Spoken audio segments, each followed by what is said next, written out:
मेरे प्यारे भाई, कैसे हो? सभी बढ़िया।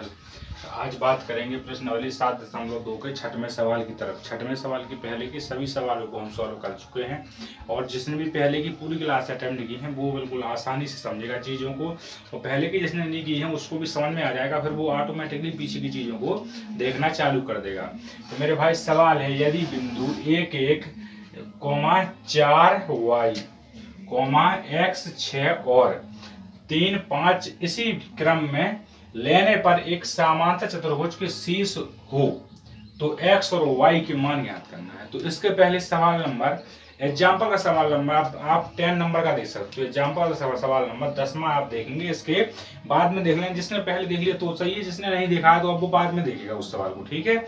इसको सॉल्व करने के पहले समांतर मतलब होता है रेखा, समझते हो? समांतर रेखा है, समान रेखा है। समांतर चतुर्भुज की बात हुई, समांतर चतुर्भुज की बात हुई तो यहाँ एक समांतर चतुर्भुज बना देते हैं।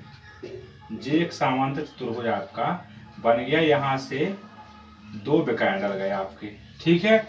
समांतर चतुर्भुज की भुजाएं ए बी सी डी। तो मेरे भाई अगर चैनल पर नया हो चैनल को सब्सक्राइब करना और वीडियो में नया हो तो वीडियो को लाइक कर देना। इसके बाद बेहतरीन तरीके से आप पढ़ते रहिए, कॉपी और पेन लेके बैठिएगा। यहाँ बिंदु ओ होगा या कोई भी बिंदु मान लो, ए बी सी तो ले लिया, एक्स वाई जेड कोई भी मान लो आप, ठीक है। यहाँ बिंदु ओ मान लेते हैं। तो आप देख रहे हो कि ए के निर्देशांक आपको दिए गए हैं, बी के दिए गए हैं, सी के दिए गए हैं, डी के भी दिए गए हैं। ये चारों निर्देशांक दिए गए हैं आपको, एक्स का और वाई का मान निकालना है। तो आप बात करेंगे एक्स और वाई का मान कैसे में, जब इसकी चारों भुजाएं समांतर है तो इसके विकर्ण भी समान होंगे। यानी कहने का मतलब है ए बी बराबर है किसके, बी सी के, और बी सी बराबर है सी डी के, सी डी बराबर है ए डी के। जब ये चारों भुजाएं समान हो गई, जब ये चारों भुजाएं पूरी तरीके से समान है तो भाई मेरे इसके विकर्ण भी समान हो गए। विकर्ण है ए सी और बी डी, बराबर है ना, सभी भुजाएं बराबर हो गई। यहाँ समझ में आई ना चीजें। यहां से क्या है कि हमें जिससे मतलब है जो हमें ज्ञात करना है, तो इस पूरे सवाल में आपको जो जो दिया गया है वो आप लिख दीजिएगा। हल माना क्या मानेंगे, बिंदुओं ए 1 2, बी आपको दिया है 4 वाई, सी आपको दिया गया है x 6, डी है 3 5। इस प्रकार से बिंदु आपको सभी दिए गए हैं, उपस्थित है सभी। ये आपने मान लिए क्योंकि इसमें कोई भी लिखा था कि आप क्या मान सकते हो, एक्स वाई जेड कोई भी मान सकते हो। तो यहाँ ए बी सी डी हमने मान लिया। और अब आप देखते हो कि विकर्ण समांतर चतुर्भुज लिख देते हैं। समांतर चतुर्भुज लिख दिया हमने। शॉर्ट में लिखा समांतर चतुर्भुज के विकर्ण कौन से हैं, ए सी बराबर है बी डी। तो आप देते हैं ओ के निर्देशांक। ओ के निर्देशांक के पहले एक दूरी का सूत्र देखा था आपने, वो पता है। विभाजन का सूत्र भी आपको मालूम है, पर एक विभाजन का सूत्र और होता है जब समांतर चतुर्भुज की बात होती है। समांतर चतुर्भुज की बात होती है तो एक सूत्र आपका और है, वो आपको आगे चल के बताते हैं। ओ के निर्देशांक आपने देख ली कि एक्स वाई होते हैं, फिर ए सी के बिंदु, ए सी किसके बराबर है, बी डी के। ए सी के बिंदु देखते हैं, ए आपका 1 और 2 है, सी है x 6, यही होगा ना। जे वाला पक्ष इस वाले पक्ष के बराबर है, तो यहां क्या हो गए, अब BD के निर्देशांक, या इसके नीचे करेंगे इसको BD के निर्देशांक। तो आप B के देखो, B के ऊपर कितने दिए गए हैं आपको, 4 वाई, और D का है 3 5, ठीक है ना। x1 y1 ले लिखना, इतना इंपोर्टेंट नहीं है। x1 y1 आपसे बनते हैं, ठीक है। विभाजन का सूत्र जो दूसरा होता है उसको देखो, x1 होता है x2 होता है, जो दूसरा वाला y1 प्लस y2। ये इस समांतर चतुर्भुज के लिए फॉर्मूला आपका लगेगा। विभाजन का जो फॉर्मूला है समांतर चतुर्भुज का, 3 फॉर्मूलों का प्रयोग करते हैं। तो ये यहाँ से समांतर चतुर्भुज है जब कोई विकर्ण समांतर हो, मतलब पहला विकर्ण दूसरे के बराबर हो, तो ए सी बी डी के बराबर, तो ये फॉर्मूला आपका लगता है। सो अब देखो फिर यहां देख लेते हैं किसके लिए, ए सी के लिए, और ए सी बराबर बी डी है। तो आप देखो बिंदु P एक्स वाई,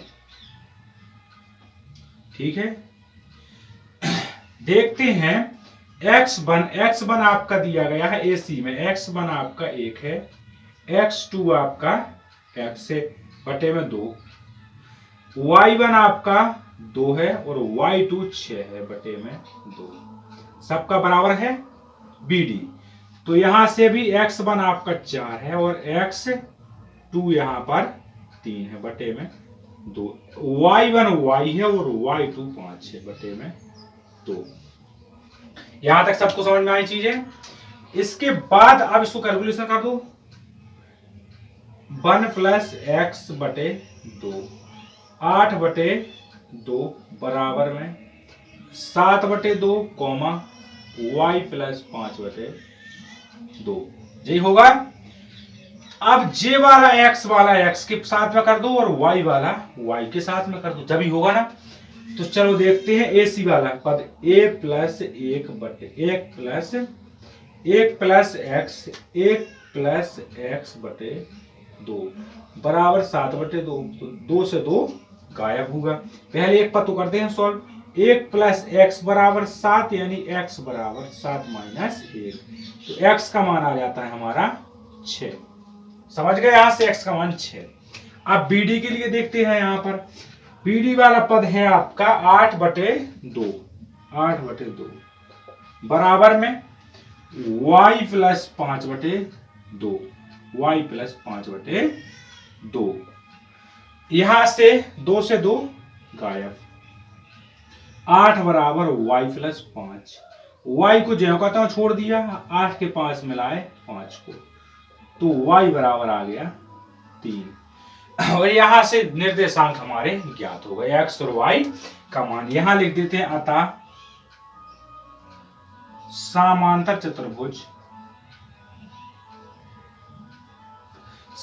चतुर्भुज के शीर्ष बिंदु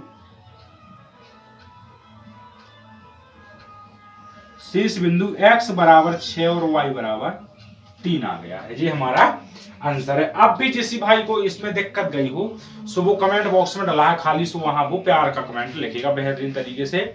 तो मेरे भाई ये चीज आपको समझ में आ गई होगी, जिसे भी समझ में नहीं आया वो दोबारा एक बार वीडियो को चालू करके देखे। इसके बाद देखते हैं हम प्रश्न नंबर 7 में, और उसमें भी मजा आएगा जैसे इसमें आया। तो मेरे भाई तो सभी को समझ में तो आई ना चीजें, जब भाई मेरे सबको समझ में आ गई हैं तो मेरे भाई चैनल पर नए आए तो चैनल को सब्सक्राइब कर दो, वीडियो में जो नए हैं वो वीडियो को लाइक कर दें। इसके बाद देखते हैं 7वें नंबर का क्वेश्चन, उस क्लास की डिस्क्रिप्शन बॉक्स में आपको चैनल को सब्सक्राइब कर लेते हो और बेल आइकन को प्रेस कर दे तो आपके पास क्रम टू क्रम सभी क्लासें आ जाएंगी और आपको रेगुलर तरीके से क्लासों को देखना बेहतरीन तरीके से, मजा आएगा। ये हमने सवाल देखा है 6वां नंबर का। तो इसके बाद अब मेरे भाई सभी भाइयों को दिल से धन्यवाद, क्लास का कर देते हैं अंत, और जय हिंद जय भारत।